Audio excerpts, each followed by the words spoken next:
This is titled A Burning Desire. Flames weave in and out of trees, leaving nothing but ashes and charred remains of animals, unrecognizable in the black soot. Clouds of ash float over cities, casting a dark shadow of gloom and despair, foreshadowing what is sure to come in the next few days.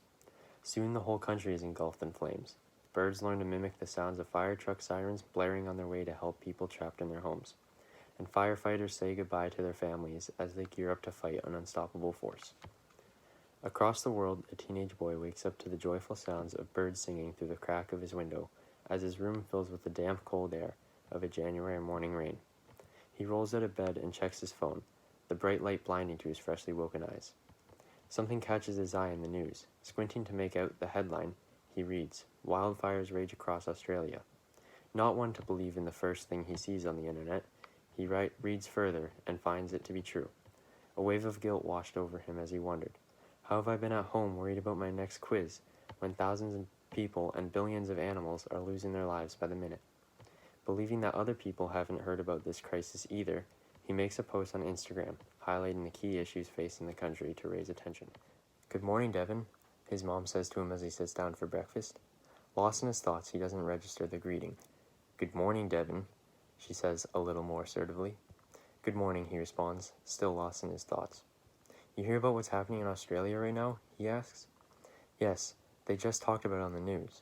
There's got to be something we can do to help." "I'm sure there is, but you have to go to school first. We'll talk later." On the walk to school, he couldn't help but notice how fortunate he was to live where he does. The sidewalks were littered with puddles from the rain the night before. Every gust of wind blew water droplets off of the leaves, bringing the soothing sound of rain on wet blacktop. Devin watched as his breath rose in the air, like smoke from a burning fire. Drawn to the peculiar shapes of his breath, he became distracted and stepped in a puddle. The all-too-familiar feeling of water soaking through the fabric of his shoes snapped him back into reality. Before he could stop it, he found himself becoming frustrated about the stupid puddle placed under his feet. He calmed down and tried to understand that this was nothing compared to what other people were dealing with. Australia hasn't had a single drop of rain in months, Devin thought. How can I be so selfish when they would do anything for a drop of rain? When he got to school, it seemed as if the entire world had just become witness to the issue at hand. His phone was exploding with replies to the post he had made. People were reposting the issue, trying to gain more attention. Some even asked what they could do to help. Throughout the day, Devin couldn't focus on school. He filled his brain with information on how to help and where to donate.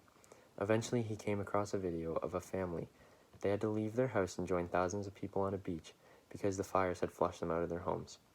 Babies were crying from the smoke in their eyes, and dogs howled at the convoy of fire trucks speeding down the roads.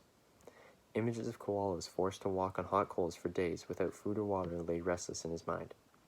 He texted his friends that managed the school clubs and asked if there was any chance of the school being able to help.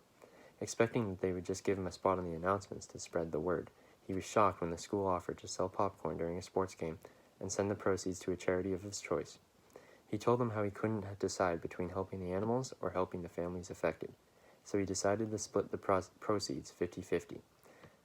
In the coming days, Devin would post about the upcoming fundraiser as much as he could, until finally the day came.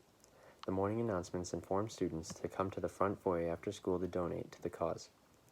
He told his teachers what he was doing and that it would mean a lot if they would support the fundraiser. The smell of freshly popped popcorn snaked its way through the hallways as the line to donate got longer and longer. It was going better than Devin could have ever hoped for. An hour after school and there were still sales occurring. When they finally decided to count the money, Devin was amazed that they had raised over $275.